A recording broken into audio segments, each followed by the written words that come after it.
You're Italian? No, I'm from Argentina. Argentina, okay.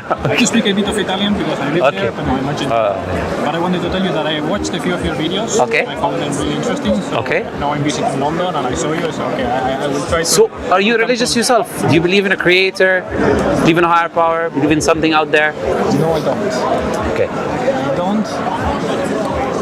And I wanted to ask you, how do you conceal or how do you allow in your beliefs as a Muslim that there is a good God that allows evil to be? Let me give you the mic because your voice is, my voice is much louder than you. You can pin it anywhere in your clothes if you like. Yes. So how do I allow, because I didn't hear the question, I apologize. My question is, how do you see God allowing for evil to be present in this world? Okay. The common problem of evil. It's called the problem of evil, right? It's a very old kind of idea or argument, right? We say there's many ways to look at this, right?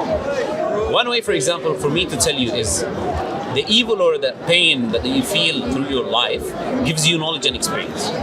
Gives you? Knowledge and experience. Okay, yeah. So if you don't go through certain trials and tribulations, you will not learn certain things. And I'm sure it's a very for sure. For sure. Yeah. Right? So that's one thing that you can. Another thing, I'll give you another example, is that in order for us to really appreciate paradise, we need to see the opposite of it as well. We need to see. So if God would put me straight away in paradise, I wouldn't really appreciate what paradise is, because paradise is the only thing that I know. You know what I'm trying to say? Yeah. But if I were to... But why is that a bad thing? Yeah. Why is that a bad thing? Because you wouldn't appreciate it, which means you wouldn't really be fulfilled by it the same way you would be fulfilled by it if you were to know this opposite. So I would be happier and much more fulfilled if I were to experience the opposite of paradise before entering paradise. So did you agree? Paradise would be much greater thing for me, because I was here and I experienced pain. So I will know what it is not to be in pain ever. The point is, if you don't have evil, you will not know what good is. But then, I mean, for me, I can take it in my life, okay, like everyone else, you have ups and downs. Yes. But then I see other people who just lived miserable lives, their entire lives.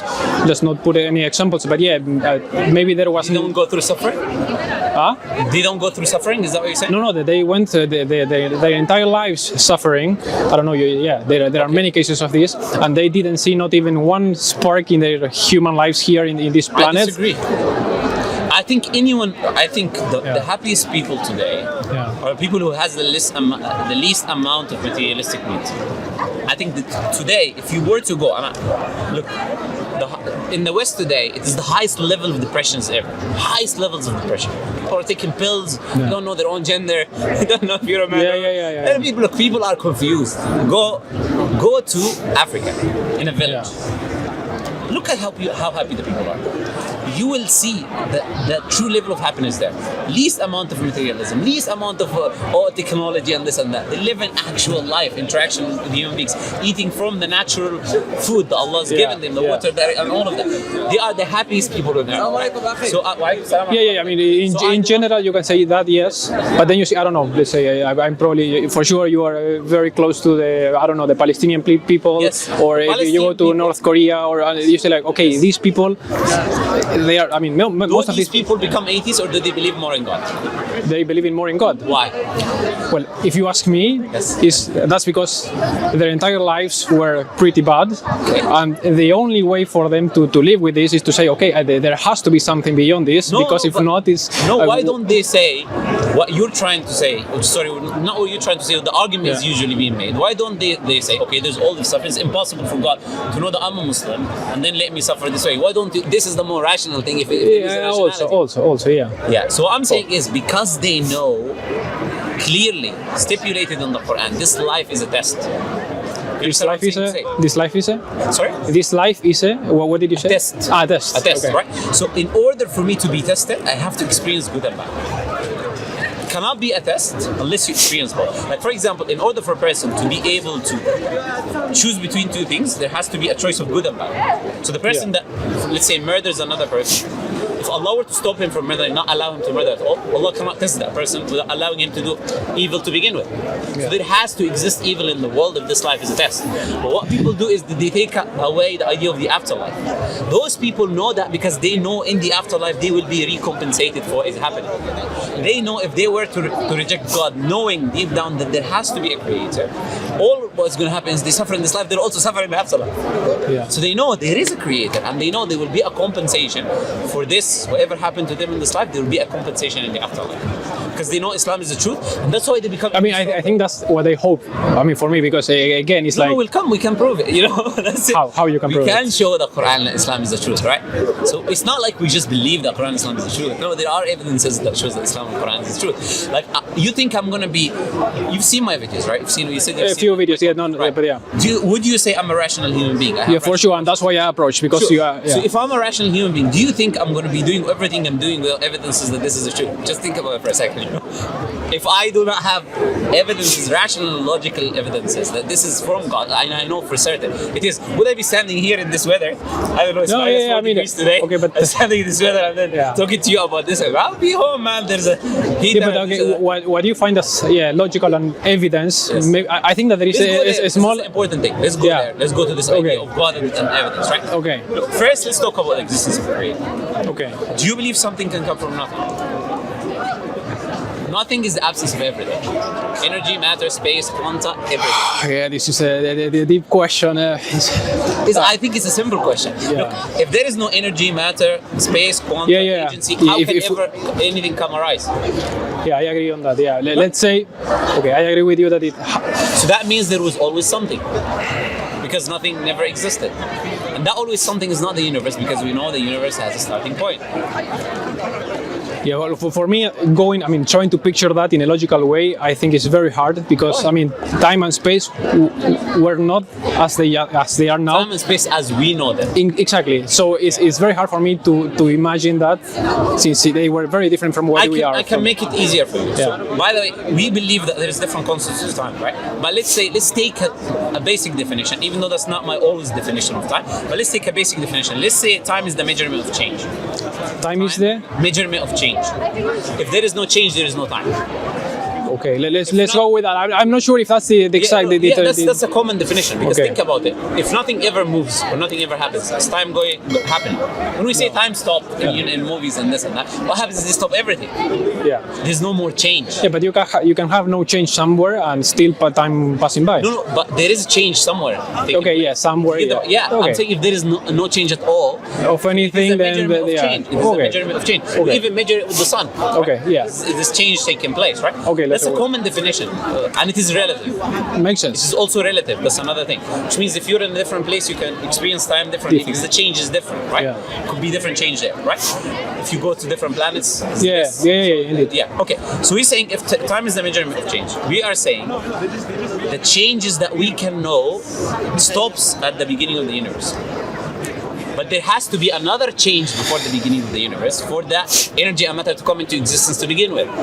And that is something we cannot reach because our equation stops with the singularity.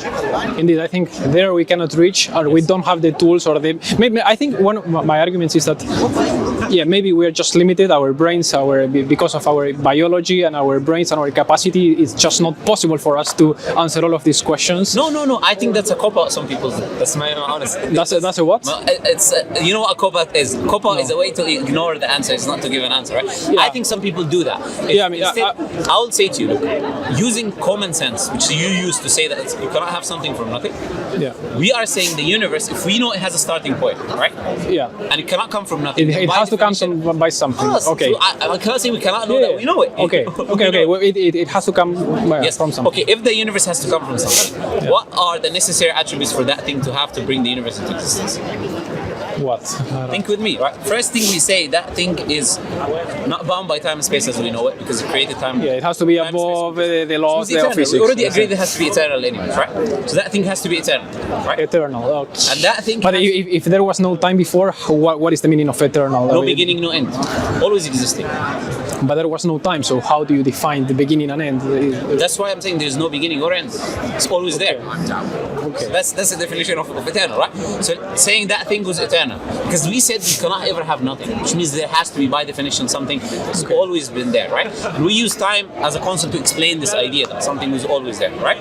Right. So, eternal has attributes of intelligence. Would you agree? Can we have information, laws in the universe, galaxies, orbits, planets without knowledge? Well, to be honest, I don't know. I mean, I don't have the answer to that question. Can you have information without intelligence, ever, in any human experience? Information without intelligence. I'm not sure. How do you just... In our experience, in everything that we know within the universe, can you ever have information without intelligence? How do you define information? Information is a collective group of different things that are organized in a specific way. Like your DNA, for example, has a code. Yeah. The coding has numbers. These numbers are very intricate. But okay, a stone has information in it and it's not intelligent. A stone. No, it's the product of intelligence. It's just a normal stone. It is the product of intelligence. That's the claim I'm making. Oh, okay, because it's okay. Yes, okay, yes. I see what so you're it has saying. these atoms that are organized in a specific way and all of that, right? If it is restricted, it is restricted in a way, organized in a specific manner. And you cannot organize and restrict things without will and intention and intelligence as well.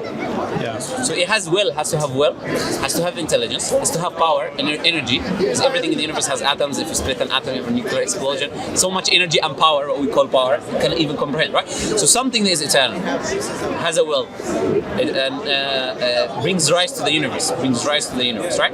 Okay. And it is powerful and intelligent. What do we call that? Yeah, I mean, you can call it God. Yes, Okay. so do we agree so far? Rationally? Okay, yeah. From a rational perspective, right? Sometimes the problems for some people is not rational, is in the heart. Yeah. Right? So the hearts that are blind, not the eyes. Allah says that in the Quran, right? Sometimes it's not, because what I'm giving you now is very rational. I'll say, for instance, Indeed. and you look like a sincere person. That's my judgment of you. So I talk to the people all the time, so I can know who is like this and that. So you're a sincere person. So as a sincere person, you know that makes sense, right? Indeed. The reasoning that we're given, okay? We are still extremely far from this God and the Muslim all we God. have is these attributes so far. Right? Okay, yeah. To know more now about prophets and messengers and this and that, we need to have a scripture revelation. That revelation we have to show it's from God. Right? From the entity that we talk about, right? So why do Muslims say that the Quran is from God? Many reasons. I'll give you an example, right? One example is the Prophet Muhammad ﷺ, he existed 1,400 years ago.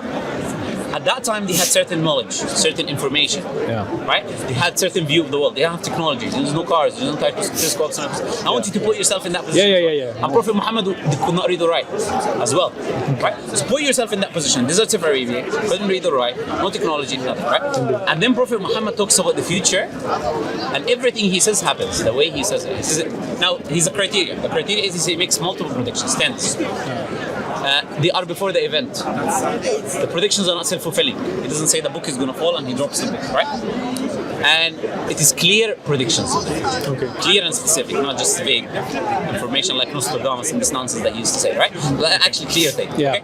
Now, with this criteria, can any human being know the future 1,400 years ago and talk about the future even today? I would say depend on the level or specificity of these predictions. Specific predictions. Yeah, no, okay, it depends. Tell me this prediction. Yeah, give me a few examples. To make these. Prophet Muhammad said, specifying the Bedouin Arabs. So not all Arabs are Bedouin. Bedouin Arabs are a group of Arabs, right? Bedouins are, do you know what Bedouins are? Bedouins are people who live in the desert with tents and things like that. They don't have buildings and civilizations, right? So the people who live in the deserts are called Bedouins, right? Prophet Muhammad said you will see the Bedouin barefoot Arabs. Barefoot, they're not wearing shoes and this and that. You will see the Bedouin barefoot. Yeah, see these Bedouin Arabs, they're barefoot, they're walking. He's just saying they're very primitive. That's what he's saying by barefoot, right? Okay. You will see them competing in building the tallest buildings. Where is the tallest building in the world today?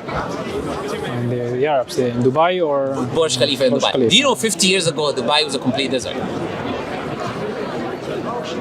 Yeah. How did it change? Oil. Prophet Muhammad said the earth would puke its treasures. And money would become abundant within you, Arabs. Well, to me, that might be a bit general. Again, yeah. And, Okay, let me and tell you if you don't put a time, No time problem. limit. I'll tell you why it's not general, but I'll give you time specific ones as well. But I'll tell you why I would. Because I mean, you can make I can make a prediction for the Chinese to be No the problem. tallest building, and I have 100,000 years in the future to to test No this. problem. I'll tell you the difference as well. Okay. The difference is number one, the Arabs were very primitive civilization. They're not the highest superpower in the world. They're like the Chinese, right? Right? It's not a fair comparison, right? Okay. Prophet is talking about very primitive people. Those primitive people were between two major empires, the two biggest empires in the world, Roman and Persian empires, and these empires were expanding. So you don't even know if tomorrow there will be Arabs anymore or they will be extinct to begin with, right? Okay. The Arabs were not known to build tall buildings. What the Arabs used to do is to build even in the floor to hide from the heat. They used to build in the floor, right? The people who are known with buildings are the Romans and the Persians and these type of things. So if you want to make just a prediction to be easy, it was not the easiest of predictions. Let's say, okay, let's agree on that. You would say, oh, the Romans and Persians will be good, right? So, and to say the earth will puke its treasures, and to say that money will become abundant to the new as well when they were poor nations. Yeah, maybe it was too crazy. Yeah, so the earth pukes was not a treasure. Oil was not a treasure until today on technology. Okay, but he didn't speak about oil. He spoke about. Yeah, Prophet Muhammad said things like gold and silver. He said gold and silver and things similar to gold and silver. And the oil today is called the black gold, literally. Yeah. Okay. Yeah. Okay. I mean, I'm very logical. So I mean, it's good. It's excellent. Okay. The point is, it is the idea of building up. You see what I'm trying to say? The more predictions I give you, the more you know for a fact he has to be a messenger of God, because he would not make all of these claims and all of these possibilities will happen to be correct in this way. Do you get what I'm trying to say? Yeah. So I'm just starting with you, giving you the beginning, right? Let me ask you a question. What do you think, or how do you, what do you think about evolution? What do you think about evolution? So our perspective of me personally, or as Muslims in general?